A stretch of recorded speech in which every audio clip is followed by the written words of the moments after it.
What do we know about the subconscious, and the things that it governs? We hear so much about this subconscious mind that is like a submarine, that is somehow submerged, that is somehow below the level of our conscious awareness. But it governs so many things in our lives. You might feel the sense of preconditioning or precognition or even predestined, And you ask yourself, is free will, does it actually exist? Does free will exist? They tracked the mind, and someone, I think it was a Russian, either a Russian scientist or a doctor or some neuroscientist, someone did tests, and they hooked up nodes to people's minds, and they tracked the nodes, and they looked on the computer screen to see the areas of the brain that would light up before someone would take an action. Like before someone would lift a marker, or before someone would click a pen, or before someone would, lift up a book and their eyes would graze across the pages, right?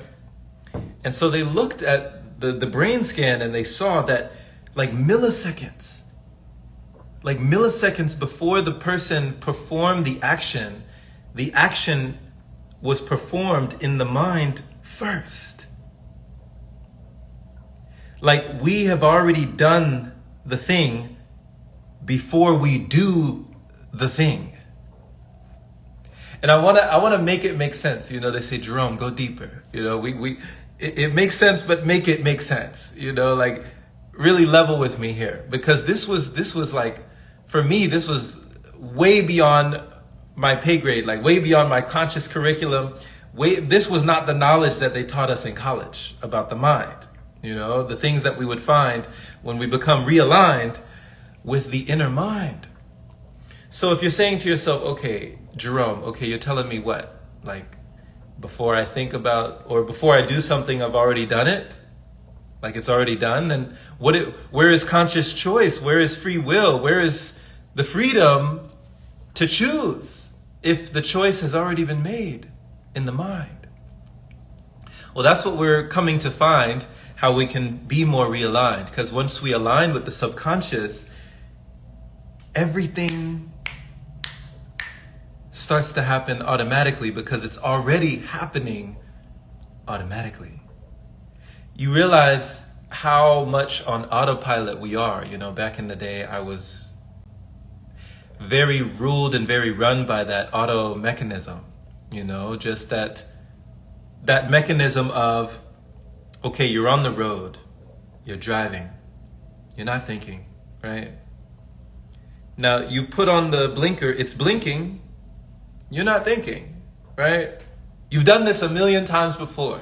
You're switching lanes, you're talking to someone, you're seeing planes go by, you're switching lanes, the car is coming on next to you, right? You're talking to a friend on the phone, one of your family members, your loved ones. All the while the radio is on, you're listening to music, FM or AM radio, right?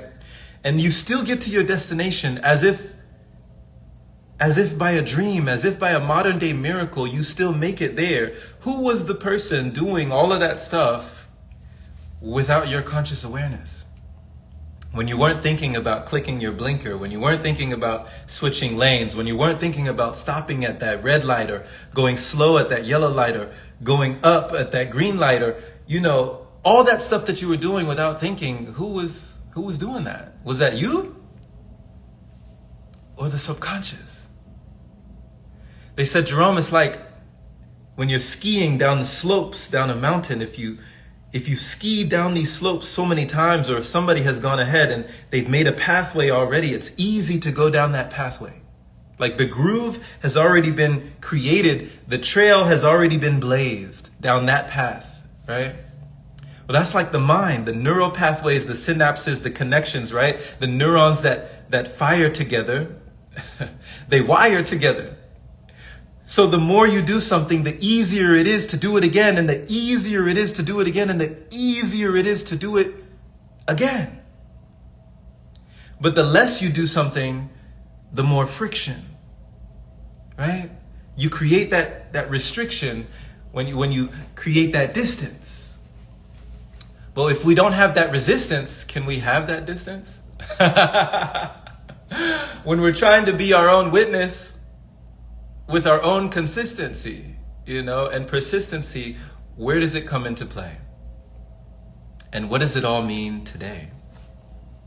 Back when it was easy for me to sit on the couch and play video games or binge watch Netflix or, do all sorts of things. That was very easy for me to do because I had done it hundreds of times.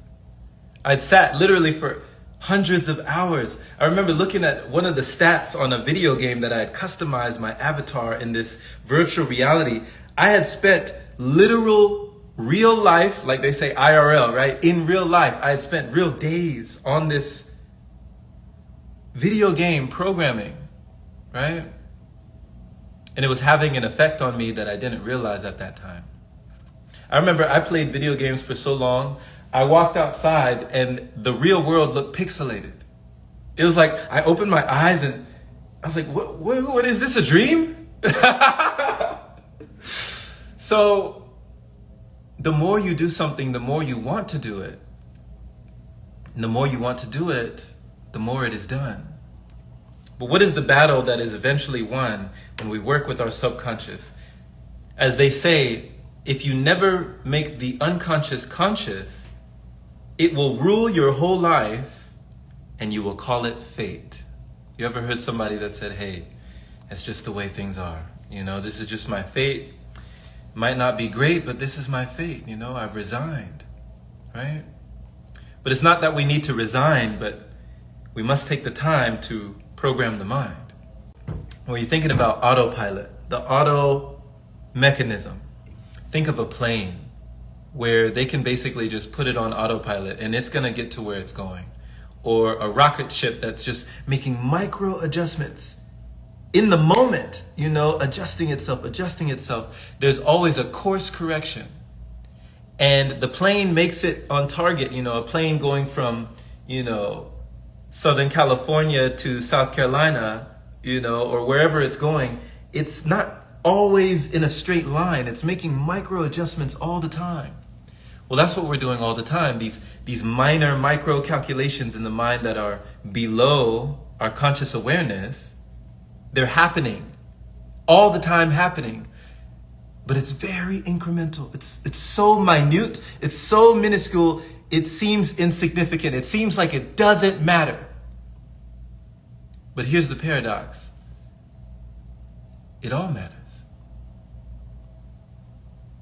Everything that has ever happened that has influenced you from the beginning all the way up until today, right?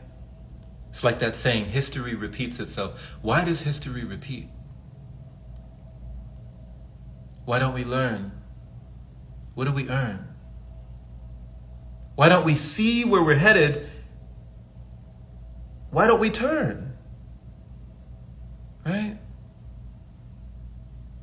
Are we doomed? Are we destined to go in that direction? Or could we change it? Are we doomed and destined to repeat our mental patterns? Or could we rearrange it? These are the questions that we're asking. So thank you so much for listening. We can do it by inches. But it all follows our individual interest. So ask yourself, what are the things I'm listening to every day? What are the things I'm seeing every day?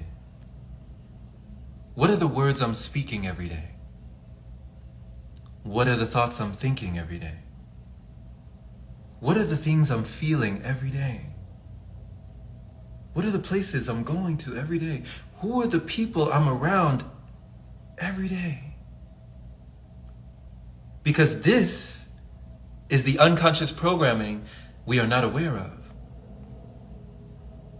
But even if you are not wary, when you see the implications, it's a little bit scary. So don't let it get hairy, all right? Just understand that results may vary, okay? So much love to you. Thank you so much for joining. Thank you so much for listening to these readings and these ramblings here. And every day as we're ambling here, I think that we learn more and more because there's so much to explore. And it excites me, it delights me to be here with you and to learn with you, you know. Stay student of life, stay prudent. Much love.